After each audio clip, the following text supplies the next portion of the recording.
এই জাতীয় পুরস্কারটি সদ্য অন্তর্বর্তীকালীন সরকারের যুব ও ক্রীড়া মন্ত্রণালয়ের উপদেষ্টা জনাব আসিফ মাহমুদের হাত থেকে গ্রহণ করেছেন গোলাপকুঞ্জের কৃতি সন্তান আশফাক উদ্দিন আহমদ। কিন্তু কিসের জন্য এই পুরস্কারটি এবং কিভাবে পেয়েছেন তিনি, আজ সেই গল্প শুনবো ওনার মুখ থেকে। কথা না বাড়িয়ে চলুন শোনা যাক সেই গল্প। জনাব আশফাক উদ্দিন, আমরা শুনবো এই যে পুরস্কারটি পাওয়ার পিছনের যে গল্পটি, এই গল্পটি আপনার কাছ থেকে আজ শুনবো। আসলে পুরস্কার পাওয়ার জন্য আমি কাজটি শুরু করেছিলাম না, আমি শুরু করেছিলাম যে মানব কল্যাণে এবং শিশু কিশোরদের মেধা বিকাশে এবং কারিগরি শিক্ষার যাতে বিকাশ ঘটে। আমি দেখতে পাই যখন একজন মহিলা তার বাবা মারা গেলে এই পরিবারে কি ধরনের অসুবিধা সৃষ্টি হয়, দারিদ্রতা কিভাবে তাদের উপর নিপীড়ন হয়। সেই থেকে আমি চিন্তা করলাম যদি একজন মেয়েকে যদি আমরা সেলাই প্রশিক্ষণ বা কম্পিউটার প্রশিক্ষণ এই ধরনের একটা হাতে যদি কারিগরি শিক্ষা দিতে পারি, তাহলে সে যুদ্ধ করে না হইলে একটা পরিবারকে কাজ করে একটা পরিবারকে নিয়ে এগিয়ে যেতে পারবে। এই চিন্তাধারা থেকেই আমি কারিগরি শিক্ষার 8টি ইভেন্ট শুরু করি। যুব ক্রীড়া মন্ত্রণালয় থেকে আমি 2015 সালে এটা প্রতিষ্ঠা করি। হলি আর্ট যুব উন্নয়ন সংস্থা 2018 সালে এটা নিবন্ধন সরকার থেকে অনুমোদন নেই। তারপরেই আমি সেলাই প্রশিক্ষণ, কম্পিউটার প্রশিক্ষণ, স্পোকেন ইংলিশ, তারপরে চিত্রাঙ্কন, এইরকম স্পোকেন ইংলিশ সহ 8টি ট্রেড আমি শুরু করি। 8টি ট্রেডের মাধ্যমে প্রায় 1000-এর উপরে প্রশিক্ষণার্থী এখান থেকে প্রশিক্ষণ গ্রহণ করেন এবং এই প্রশিক্ষণ গ্রহণ করার পরে যারা স্বাবলম্বী হয়েছেন, আত্মকর্মী হয়েছেন, বিভিন্ন কাজে যোগদান করেছেন এই অত্র অঞ্চলের। তো সবাই খুশি যে আমরা আন্তরিকভাবে তাদেরকে শিক্ষার ব্যবস্থা করে দিয়েছি। এখানের পরিবেশটাও খুবই ভালো এবং এর পাশাপাশি আমি যে কাজগুলা করি, যেমন বৃক্ষরোপণের কাজগুলা করি, উদ্বুদ্ধকরণ করি এবং সামাজিক বনায়নও করি।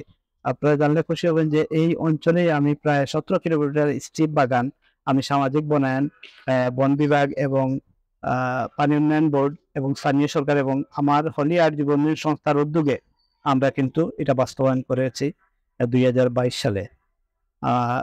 আমি এর পাশাপাশি সামাজিক আরো বিভিন্ন কর্মকাণ্ড করে থাকি। আচ্ছা জনাব আশফাক উদ্দিন, এবার আমরা ব্যক্তিগত কিছু বিষয়ে আপনার জানতে চাই, আপনার পরিচয় জানতে চাই এবং বর্তমানে কি পেশায় নিয়োজিত আছেন বা আপনার আসলে আমি আশফাক উদ্দিন আহমদ।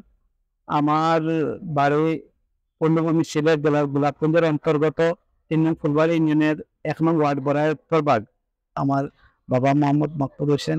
আমরা 9 ভাই বোনের মধ্যে আমি তৃতীয়, ভাইয়ের মধ্যে আমি বড়। আমার ব্যবসাটা কনস্ট্রাকশন ব্যবসা আছে, যদিও আমি আমার বিভিন্ন ব্যবসা থেকে গিয়ে 2002 থেকে আমি কনস্ট্রাকশন ব্যবসা শুরু করি। পাশাপাশি আমার আরো টুকটাক অন্যান্য ব্যবসা বাণিজ্য আছে। এর পাশাপাশি আমি এই কাজগুলা করি। আমি এগুলা না করলে পারি না, এর জন্য আমি করি।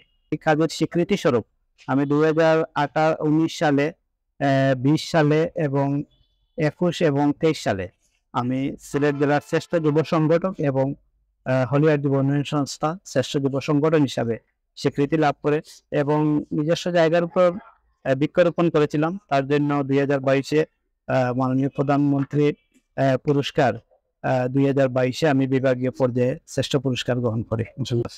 পরিশেষে আপনার মুখ থেকে শুনতে চাই, বর্তমান যে যুব সমাজ আছে সেই যুব সমাজের উদ্দেশ্যে যদি আপনি কিছু বলতে চান।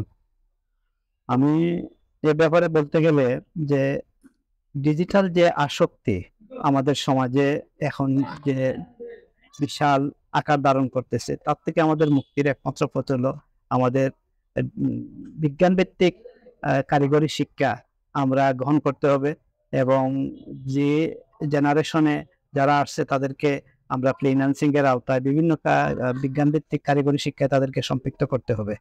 আমরা একটা সামাজিক আন্দোলনের মাধ্যমে এই পূর্ণভূমি সিলেট বিভাগকে যাতে আমরা এগিয়ে নিয়ে যেতে পারি, সে লক্ষ্যে আমি এখন কাজ শুরু করেছি। অশেষ ধন্যবাদ আপনার মূল্যবান বক্তব্য এবং আমাদের সময় দেওয়ার জন্য আপনাকে অনেক অনেক ধন্যবাদ। আপনাদের অসংখ্য ধন্যবাদ। আসলে আপনারা কষ্ট করে আসছেন, এই আমাদের কথাগুলো শুনছেন। আমার অনেক স্বপ্ন আছে, আপনারা অবশ্যই তার ধারাবাহিকতা অবশ্যই পাবেন। এবং এই যে অর্জনটুকু, এটা আমরা পুরা সিলেটবাসীর জন্য আমরা উৎসর্গ করতে চাই কাজের মাধ্যমে। ধন্যবাদ। আশফাক উদ্দিনের মতো এই সমাজে গড়ে উঠুক আরো যুবক এবং এই সমাজের কল্যাণে কাজ করুক তারা। সেই আশা ও প্রত্যাশা রেখে বিদায় নিচ্ছি আপনাদের কাছ থেকে।